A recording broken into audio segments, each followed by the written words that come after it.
Hi, I'm Sheilaa Hite, world-class astrologer, tarot master, spellcaster, medium, and all-around magical being.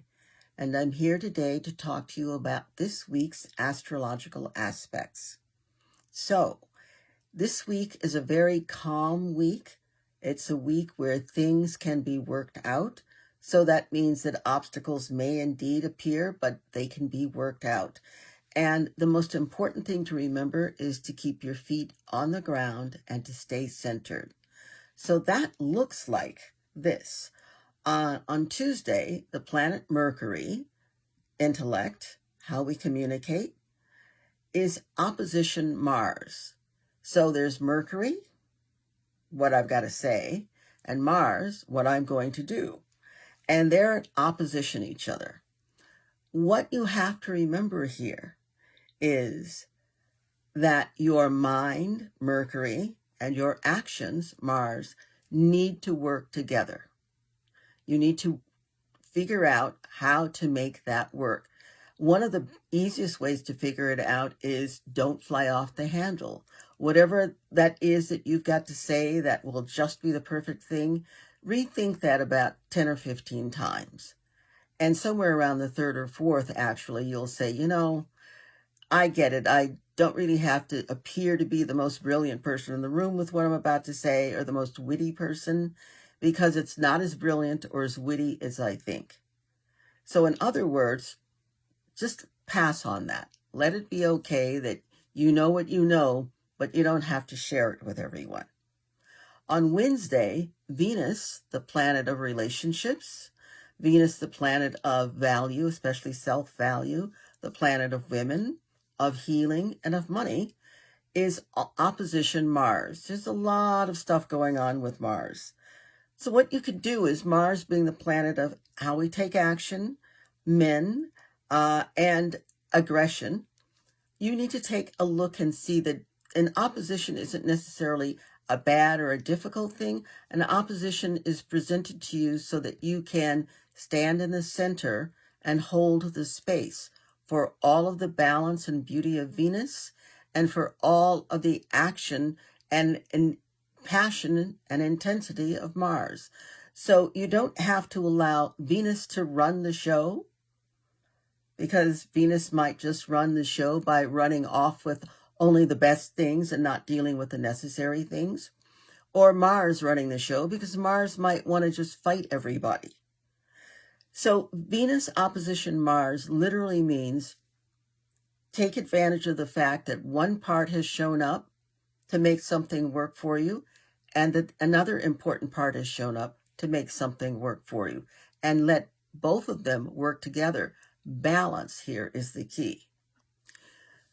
Thursday, Mercury will square Neptune. Now, anytime we've got a square to Neptune, we need to be grounded, we need to definitely be centered, and we need to get proof, maybe from 3 different sources, before we decide that something is so.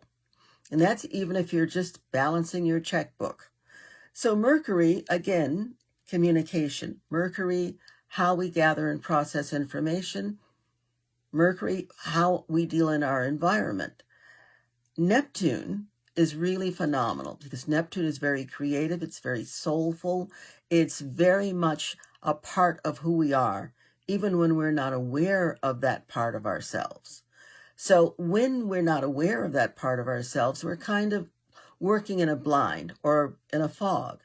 So if you've got Mercury, how I communicate, how I think, working with something that can be foggy, you need to always be paying attention. Mercury is about paying attention.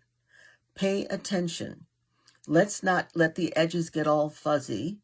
Let's just pay attention, because if you do, then that square to Neptune will simply create divine information coming to you.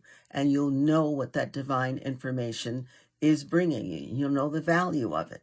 And you'll be able to use that to your advantage.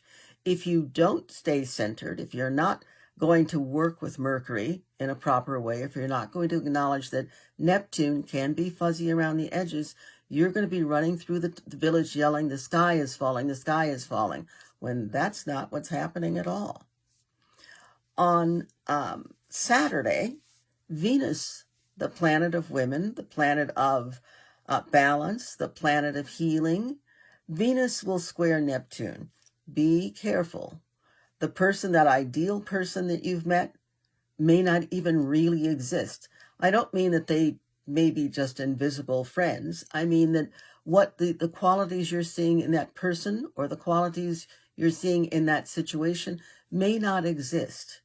When you have Venus square Neptune, definitely take it a step at a time, and you need at least 3 verifications before you decide on anything. This is a very calm week, as I said earlier, and it will help if you allow yourself to remain calm as you move through this week. And you'll remain calm by noting, I don't have to do it all right now. I am not necessarily at odds with anyone else. That is perhaps someone's opinion. I need to simply breathe in, breathe out, put one foot in front of the other. Where it doesn't feel or it doesn't seem or it isn't safe, I need to change my plans and change my direction. You are being given a lot of grace and a lot of great information this week. Neptune is involved. Mercury is involved. Grace and information. Phenomenal. There's some Saturn energy. Take responsibility for how you move through the week. You're moving out of the month of November and into the month of December. You're moving into the last month of the year. So walk deliberately but slowly through all that you have to walk through. And what you'll get at the end of all this is a great reward. And when I say reward, since Saturn is involved, I mean an actual reward. Not just feeling good, but you'll actually on the material plane be receiving something for paying attention this week, for knowing who you are, and even for knowing that you don't know. Because if you know that you don't know, you're not going to make foolish choices. So with that, please take good care of yourself, one foot in front of the other, and make it happen the way it's supposed to happen. Lots of joy to you.